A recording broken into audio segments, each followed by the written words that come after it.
नमस्कार, स्वागत है आप सभी का। न्यूज़ 1 इंडिया देख रहे हैं आप और मैं हूं आपके साथ कृतिका। बुलेटिन की शुरुआत इस वक्त की बड़ी खबर के साथ करेंगे। उत्तराखंड सियासत की आज की सबसे बड़ी खबर की और सबसे पहले रुक करते हैं हरीश रावत और मंत्री हरक सिंह रावत की एक बार फिर से फोन पर बातचीत हुई है। 24 घंटे के अंदर ही दूसरी बार फोन पर बात की है इन्होंने और कमियों की समस्याओं के निस्तारण को लेकर चर्चा की है। तो बड़ी जानकारी आपको दे रहे हैं, 24 घंटे के अंदर ही दूसरी बार फोन पर बात की है। कर्मियों की समस्या के निस्तारण को लेकर के चर्चा की गई इस दौरान फोन पर। और ये तस्वीर भी आपको दिखा रहे हैं। उत्तराखंड की सियासत अब कहीं ना कहीं गर्माती नजर आ रही है, क्योंकि 24 घंटे के अंदर ही हरीश रावत और मंत्री हरक सिंह रावत के बीच 2 बार फोन पर बातचीत हुई है। तो कई सियासी मायने भी इस बातचीत के निकाले जा रहे हैं कि आखिर 2 बार फोन पर बात, क्योंकि इस दौरान यह भी खबर आई थी कि हरक सिंह रावत कहीं ना कहीं नाराज चल रहे हैं पार्टी से।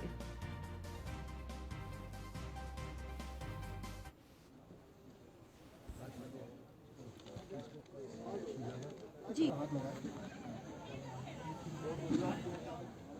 जब नई पद हटा दिए उनको वो नहीं, उससे नेक्स्ट वाले करने का।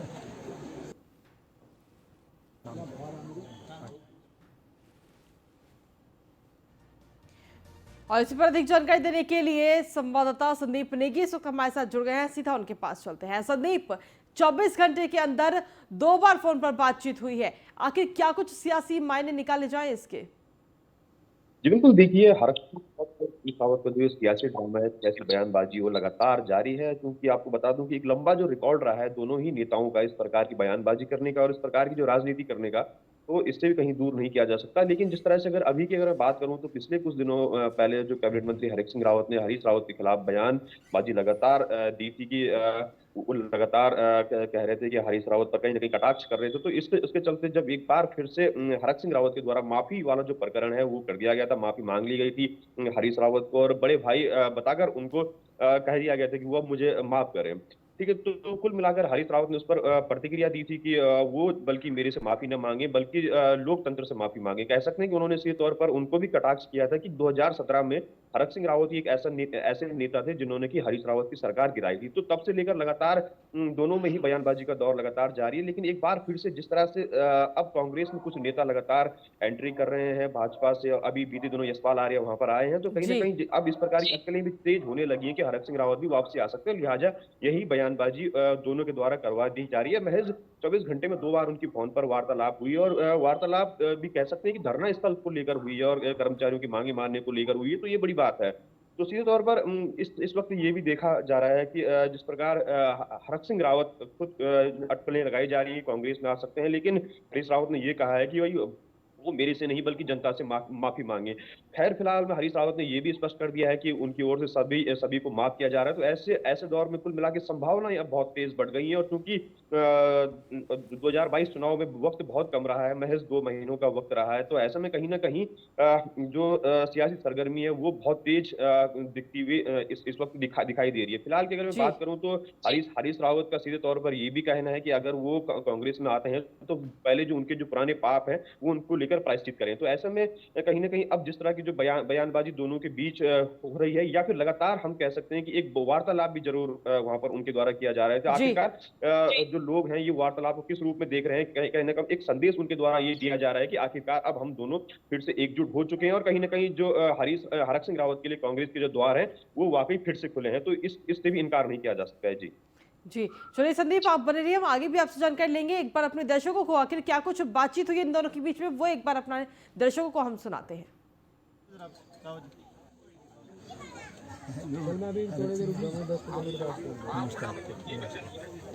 ये यूपीसीएल पृथ्वी वाले जो अवर उनका लोग हैं उनका सिलेक्शन हो गया, लेकिन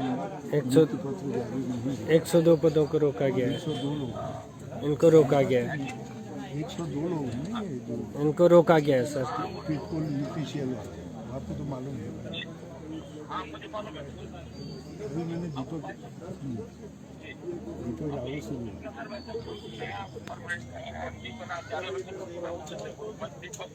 हाँ हाँ, आप एक काम कर दो, मैं भी इनको आश्वस्त करता हूँ। और हमारे संवाददाता संदीप नेगी लगातार हमारे साथ जुड़े हुए हैं, उनके पास रुक करते हैं। संदीप, अगर देखा जाए तो बीच में खबर ये भी आई थी कि हरक सिंह रावत कुछ पार्टी से नाराज चल रहे हैं और इसको नाराजगी दूर करने की भी कई तस्वीरें सामने आई थी, और अब इस तरीके की बातचीत होना क्या दर्शाता है? जी बिल्कुल, देखिए चूंकि पिछले बार सचिन रावत ने एक और बयान दिया था, एक और संकेत कह सकते हैं इसे दिया था। उन्होंने सीधे कहा था कि मैं अपने जो 4.5 साल का जो मेरा कार्यकाल है, मैं उससे खुश नहीं हूं। तो लिहाजा जी। कहीं ना कहीं उसके जो मायने, बहुत बड़े मायने इस वक्त देखे जा रहे हैं। मामले को हरीश रावत ने स्पष्ट करते हुए ये भी जताया था कि आखिरकार हरक सिंह रावत क्या कहना चाहते हैं। वो बल्कि अपने कार्यकाल से खुश नहीं है, बल्कि वो अपनी सरकार के कार्यकाल से खुश नहीं है। ये बड़ी बात उन्होंने कही थी कि हरक सिंह रावत क्या कहना चाहते हैं। तो लिहाजा इन दोनों बयानों के मायने ये निकल सकते हैं कि आखिरकार दोनों के अंदर कितना तालमेल इस वक्त बैठता हुआ दिखाई दे रहा है। क्योंकि हरीश रावत को कहीं ना कहीं उनके बयान को सीधे हाथों उन्होंने लिया है। उनका ये कहना है कि हरक सिंह रावत अपने कार्यकाल से खुश नहीं, बल्कि अपने सरकार के कार्यकाल से खुश नहीं है। तो लिहाजा इस बयान के दो मायने भी निकाल के आ सकते हैं। तो और उससे अगर पहले की अगर मैं बात करूं, तो हरक सिंह रावत ने अपनी सरकार के में कई बार इस तरह के बयान दिए हैं। जब त्रिवेंद्र सिंह रावत मुख्यमंत्री हुआ करते थे, तो उनके कार्यकाल में लगातार कई इस प्रकार की बयानबाजी हरक सिंह रावत ने की है, जिससे कि अपनी ही सरकार को उन्होंने कटघरे में लिया है। तो पार्टी को कहीं ना कहीं उस पर सफाई भी देनी पड़ी थी, कई बार दिक्कतें भी आई थी।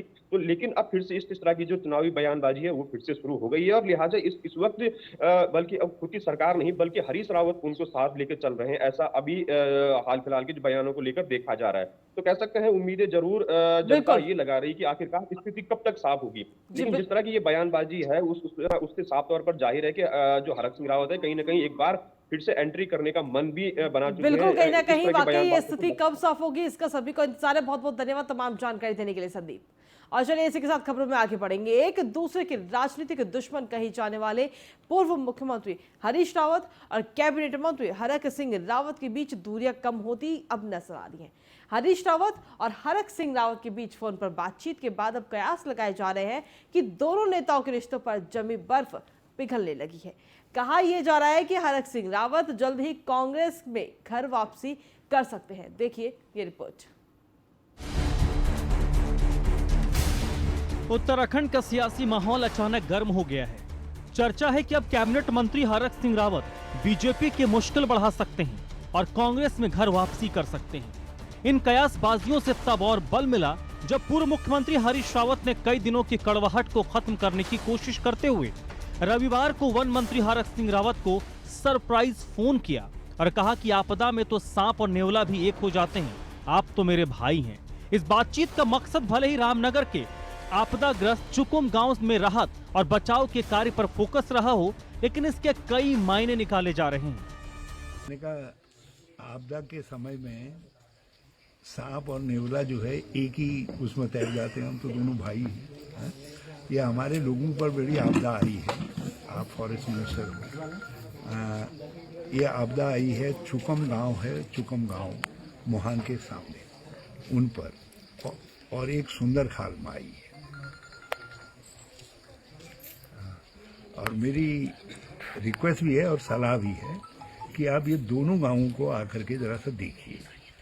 ये आपदा का समय है, इस समय प्रदेशवासियों पर मुसीबत आई है, तो ऐसे में अगर वो दोनों इकट्ठा होकर उन समस्याओं का निस्तारण करना चाहते हैं, अपने जो भी उनके मतभेद या जो रंजिशें कह लीजिए, उन सबको भुलाकर अगर वो प्रदेश के हित की बात कर रहे हैं, प्रदेश के जनता का बेहतरी के लिए अगर दोनों साथ आ रहे हैं, तो फिर उसमें भविष्य की जो लोगों को संभावनाएं नजर आ रही हैं, तो भविष्य आने पर पता चल जाएगा। हरदा और हरक के बीच बातचीत को बीजेपी के नेता गंभीरता से नहीं ले रहे। बीजेपी उपाध्यक्ष देवेंद्र भसीन का कहना है कि हरीश रावत सुर्खियों में बने रहने के लिए इस तरह के ड्रामे रोज करते रहते हैं। कि हरक सिंह जी ने जो बात की है वो एक प्रकार से एक वरिष्ठ नेता के प्रति उन्होंने जो पहले शब्द प्रयोग किए गए उसके बारे में उन्होंने एक सदास्यता का परिचय दिया। और उसके बाद हरीश रावत जी ने कहा कि सांप नेवला की बात छेड़ दी। उसके बाद कभी वो कहते हैं कि माफ़ी जब तक नहीं मांगेंगे, वो जाड़ू शब्द प्रयोग करते हैं। तो ये जो अलग अलग प्रकार की बयानबाजी की जा रही है, ये अपने आप में केवल और केवल चर्चा का बिंदु बने रहने के अलावा कुछ नहीं है। पिछले कई दिनों से हरीश और हरक के बीच का जुबानी जंग थमी है। इससे सियासी गलियारों में एक बार फिर हरक सिंह की कांग्रेस में वापसी की चर्चाएं तेज होने लगी है। पहले हरक सिंह ने हरीश रावत के साथ खून माफ करने का बयान देकर माफी मांगी। इसके बाद पूर्व सीएम हरीश रावत ने हरक को लेकर बयान दिया और अब हरीश और हरक के बीच फोन पर सामान्य बातचीत को इस बदलाव से जोड़कर देखा जा रहा है। जनता के विकास से भले नेताओं का कोई सरोकार हो न हो, लेकिन अपने बयानों से लगातार नेता सुर्खियों में बने रहते हैं और यही वजह है कि आजकल कैबिनेट मंत्री हरक सिंह रावत और पूर्व मुख्यमंत्री हरीश रावत अपने बयानों से खूब चर्चा समेटे हुए हैं। वहीं हरक सिंह रावत का सीधे तौर पर कहना है कि हरीश रावत मेरे बड़े भाई हैं और मैं उनसे माफी मांगता हूं, लेकिन पूर्व मुख्यमंत्री हरीश रावत का सीधे तौर पर उन पर पलटवार है कि वो मेरे से नहीं बल्कि लोकतंत्र से माफी मांगे। जी हाँ, देखना दिलचस्प होगा कि जिस तरह से अटकलें हरक सिंह रावत की पार्टी में आने की लगी हुई हैं, तो कहीं ना कहीं हरीश रावत उनको अपनी पार्टी में न्योता देते हैं या फिर इसी तरह की बयानबाजी लगातार जारी रहती है।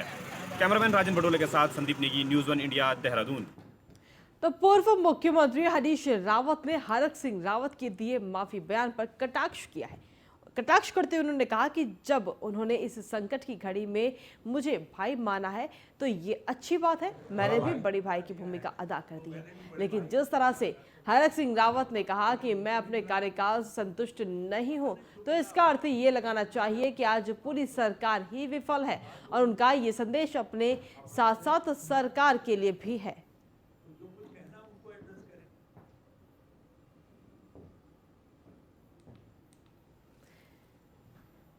तो आपको बता दें कि ये बयान सामने आया है। का समय है राज्य के लोगों की भलाई के लिए यदि हम एक दूसरे के साथ विचारों का आदान प्रदान कर सकते हैं, तो मुझको इन लोगों ने जबरदस्ती जो है बड़ा भाई तो बना दिया है, तो मैंने भी बड़े भाई की भूमिका अदा कर दी। मैंने उनको भी मिलाया, मुख्यमंत्री को भी मिलाया। कहा ने जो मेरा अपराधी नहीं है उसको मैं क्या माफ करूँगा? अपराध तो लोकतंत्र का है, अपराध है इस राज्य की जनता के साथ। तो जो कुछ कहना उनको एड्रेस करें। मुख्यमंत्री पुष्कर सिंह धामी ने आपदा प्रभावितों को विभिन्न मदों में दी जाने वाली सहायता राशि को बढ़ाने के सीधे तौर पर निर्देश दिए हैं। उन्होंने कहा कि आपदा के मानकों पर संभव न होने पर अतिरिक्त राशि की व्यवस्था मुख्यमंत्री राहत कोष से करने के निर्देश दिए गए। इसी के साथ ही मुख्यमंत्री ने पुनर्निर्माण एवं राहत कार्यों की मॉनिटरिंग के लिए हाई पावर कमेटी बनाने के भी सीधे तौर पर ये निर्देश दिए हैं। मुख्यमंत्री पुष्कर सिंह धामी ने कहा कि आपदा प्रभावितों को यथासंभव सहायता दी जाए। सहायता राशि पाने में लोगों को अनावश्यक परेशान ना होना पड़े, साथ ही जरूरतमंदों को हर संभव मदद सुनिश्चित की जाए। तो इसको लेकर के सीधे तौर पर आदेश मुख्यमंत्री पुष्कर सिंह धामी ने दिए हैं और आपदा राहत राशि जो है उसको भी बढ़ा दिया गया है। जो आपदा में नुकसान हुआ है उस आपदा के आए हुए नुकसान का पुनर्निर्माण का कार्य तेज़ी से हो, उस पर लगातार मॉनिटरिंग हो और जल्द से जल्द हम पुनर्निर्माण के कार्यों को पूरा कर पाएँ। उसके लिए प्रदेश की एक हाई पावर कमेटी बनाई जाएगी जो लगातार उस पर निगरानी रखेगी और राहत कार्यों की समीक्षा करेगी। राहत कार्यों को तेज़ी से करवाने के लिए, लोगों की सहायता करवाने के लिए, मुआवजे से संबंधित जितने भी प्रकरण हैं उन प्रकरणों पर कहीं पर कोई ढिलाई न हो, कोई कमी न हो, उसके लिए हम जल्दी ही हाई पावर कमेटी का भी गठन करेंगे। नहीं, नुकसान का हम अभी आकलन कर रहे हैं, चूँकि नुकसान काफ़ी ज़्यादा है और जो सरसरी तौर पर जो नुकसान का आकलन हुआ है उसको हम पुनः दोबारा से इसलिए करवा रहे हैं कि अभी बहुत सारी ऐसी जगह है जहाँ पर अभी आवागमन नहीं चालू हो पाया है, सड़कें बंद हैं और जब तक धरातल पर पूरी तरह से टीम उतर नहीं जाती है, हालांकि भारत सरकार की टीम ने भी एक सर्वे किया है, लेकिन उसके बाद भी स्टेट की हमारी टीम उसको सर्वे करेगी, फिर उसको आकलन करने के बाद अंतिम रिपोर्ट देगी। देखिए, सरकार की तरफ से कोई लापरवाही नहीं हुई, लोगों ने पहले की आपदाएँ भी देखी हैं। इस बार की आपदा में जिस प्रकार से काम हुआ है पूरे प्रदेश की जनता ने देखा है। मैं स्वयं सभी जगह पर गया हूँ और मैंने कोशिश करी है और हमारी पूरी सरकार ने लग कर जो है सभी लोगों ने कि लोगों को समय पर राहत पहुंचे, समय पर लोगों की निगरानी हो, समय पर लोगों को जो है बचाव कार्य किया जा सके। उसमें कहीं कोई निगरानी नहीं है। अब जिसको राजनीति करनी, मैंने कहा कि ये राजनीति करने का समय नहीं है। कांग्रेस को भी आगे आकर लोगों की सहायता करनी चाहिए। जिस प्रकार से आज मध्य प्रदेश से, हमारे उत्तर प्रदेश से, आज हरियाणा से, दिल्ली से, हिमाचल से, गुजरात से हर जगह से लोग सहायता के लिए आगे आ रहे हैं, सहायता राशि भेज रहे हैं, सहायता सामग्री भेज रहे हैं। उनको भी आगे आकर सहायताएं यहाँ पर करनी चाहिए। केवल राजनीति करने का समय नहीं, राजनीति आगे कर लेंगे। और हमने उनको तो कांग्रेस के लोगों को उस काम में लगना चाहिए जिससे कि उत्तराखंड की जनता को राहत मिले। केवल राजनीति करने का समय नहीं है। मैं उनसे अगर कोई कमी है तो हमें सुझाव दें, सरकार उस कामों को करेगी। कहीं पर उनको लगता है कि कोई चीज़ खराब हो रही है, कोई चीज़ और अच्छी होनी चाहिए, तो हम उनके सुझावों का स्वागत करेंगे। मैं सभी का धन्यवाद भी करना चाहता हूं कि बहुत सारे जो हमारे उद्योग संस्थान के लोग हैं, स्वयंसेवी संगठनों के लोग हैं, स्वयं सहायता समूह के लोग हैं, हमारे देश की बहुत सारी सरकारें हैं, सभी ने अपने कदम आगे बढ़ाए हैं। वो इस आपदा की घड़ी में हमारे प्रदेशवासियों की सहायता के लिए आगे आए हैं। जो भी सज्जन, जो भी इस प्रकार के समूह हैं, उन सभी से मैं अनुरोध करता हूं, क्योंकि इस समय आपदा का समय है और उत्तराखंड के लोगों को इस आपदा से बाहर निकलने के लिए सारे संसाधनों की आवश्यकता है। इस समय आर्थिक संसाधनों की आवश्यकता है। सभी लोग अपने अपने स्तर से सहायता करेंगे तो निश्चित रूप से हम इस आपदा से बाहर निकलेंगे। मैं सभी से अनुरोध करता हूँ, जो भी अपने स्तर से जो सहायता कर सकते हैं वो अपना योगदान देंगे। वहीं मुख्यमंत्री पुष्कर सिंह धामी के निर्देश पर उत्तराखंड में एक जनपद दो उत्पाद योजना संबंधी शासनादेश जारी कर दिए गए। मुख्यमंत्री की विशेष प्राथमिकता के आधार पर राज्य सरकार द्वारा शुरू की गई इस योजना के तहत बाजार में मांग के अनुरूप कौशल विकास, डिजाइन विकास, रॉ मटेरियल के जरिए नई तकनीक के आधार पर प्रत्येक जिले में 2 उत्पादों का विकास किया जाएगा। मुख्यमंत्री पुष्कर सिंह धामी ने कहा कि इस योजना को लागू करने के पीछे उद्देश्य उत्तराखंड के सभी 13 जिलों में वहां के स्थानीय उत्पादों को पहचान के अनुरूप परंपरागत तथा शिल्प उद्योग का विकास करना है। मुख्यमंत्री ने यह भी कहा कि 1 डिस्ट्रिक्ट 2 प्रोडक्ट्स से स्थानीय काश्तकारों की एवं शिल्पकारों को जहां एक और स्वरोजगार के अवसर पैदा होंगे, वहीं दूसरी ओर हर जिले में स्थानीय उत्पाद की विश्व स्तरीय पहचान भी बन सकेगी।